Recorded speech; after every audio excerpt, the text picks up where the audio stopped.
Okay, so we're going to talk about mass shootings. As much as I hate to, I'm sick of hearing about it, I'm sick of seeing it, but mass shootings are like herpes. I don't have herpes, but I would imagine you would know that it's coming. You don't know when it's coming, but when it happens, it's not enjoyable for anyone surrounding the issue. Not at all. But the thing is, there are treatments for herpes. There is a solution to gun violence. Make the guns harder to get. You make it harder, there's a reduction. Canada and the United Kingdom have less gun-related incidents per capita than the United States, so but people hold on so strongly to their, what is it, the Fourth Amendment right? I don't know, it's the First Amendment right? I do not know, but they hold on to it, and I don't get why. To me, it makes sense. The right to bear arms would make sense if I'm living in a war zone, and it's everybody fend for themselves.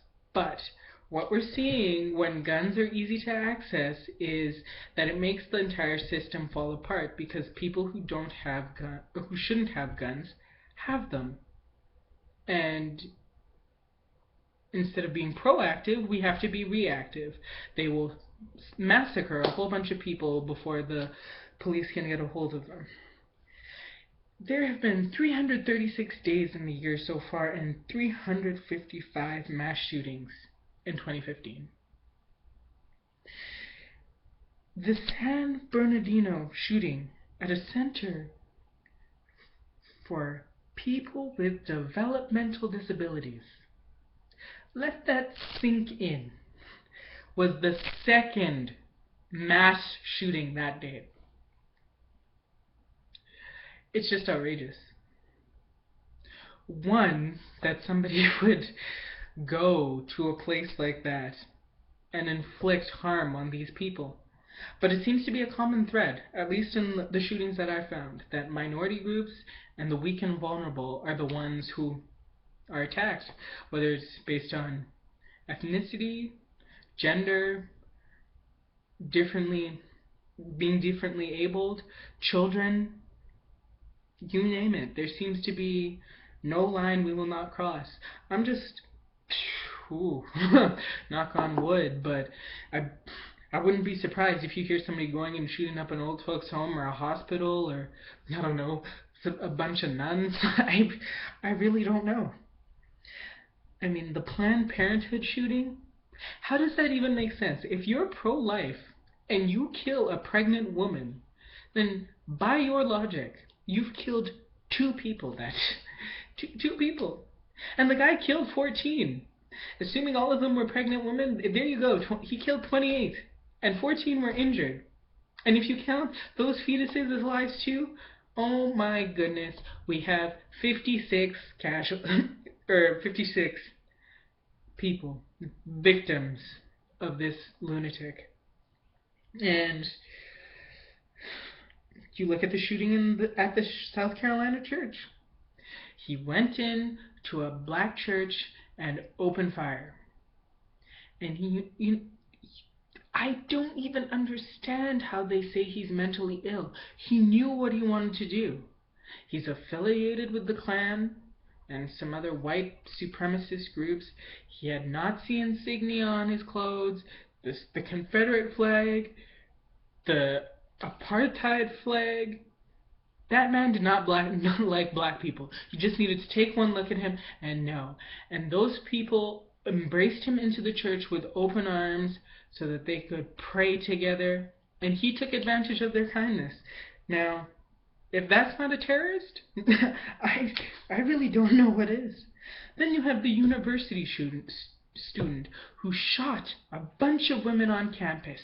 Many he didn't even know, simply because he could not get laid. He felt that entitled to women's bodies that You just took their lives like it was nothing. Like it was nothing. And then you have all the school shootings, the Sandy Hook, the Columbines. It's outrageous. There seems to be nowhere you can go where you're safe because it's too easy for people to get guns. When they say guns don't kill people, people kill people, I'm sorry. The intent of a gun, the design of the gun, is to cause harm and to kill. You don't use a gun to plant trees. Okay? You're not going to be painting any pictures with guns anytime soon. It was designed to harm or to kill. It is a weapon of destruction. We're concerned with terrorists. We have a whole bunch of domestic terrorists right here in the United States, and we need to deal with that. And I'm sorry, blaming it on mental illness is not the issue. You're stigmatizing a group that does not deserve to be stigmatized. They have enough issues as it is. A majority of people will experience some form of mental illness in their lifetime, including you, the viewer. Many people are likely to experience depression, anxiety, panic attacks, you name it. And you're making it less likely for those people to go out and seek help because of the stigma that you're attaching with it. These people, a majority of people with mental illness, do not commit violent crimes. I'm sorry, but the people who are doing this are criminals and they do need to be dealt with. Yes, they may have mental illness issues, but I'm sorry, that's not the only problem that they have. You have to look at why they did this. Why did they choose to lash out in this way? What were they exposed to? And you need to punish them accordingly. And if you want to use mental illness as a rationale, I'm sorry, white people are not the only ones who suffer from mental illness. We need to apply it to all groups. When something happens, when a black person does it, the whole community has to carry the weight of what that person does, because we know that we're all going to be judged based on the act of that one person. But do you think that the courts or even the media sympathizes with that individual, even when the individual did nothing to justify the treatment that they deserved? Like when they're the victim of crime. We're not talking about the criminals. And even still, all people should be afforded the same rights. So if those criminals, if the white criminals get a certain set of rights, it should be applied to all. Isn't America the land of the free and the home of the brave? I thought we were all free. So yeah, we need to start applying some rules universally. We need to stop the racism. Is just ridiculous. If I can look at you as an individual, the least you can do is extend me the same courtesy.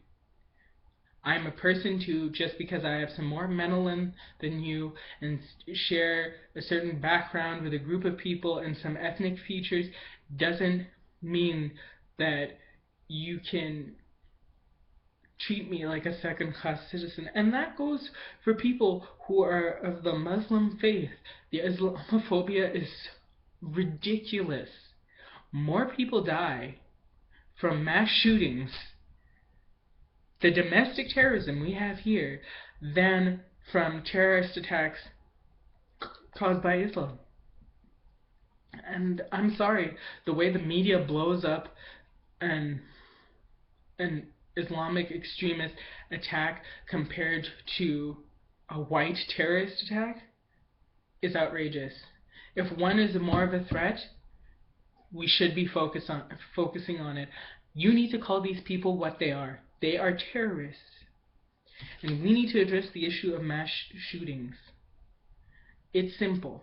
Make guns less accessible.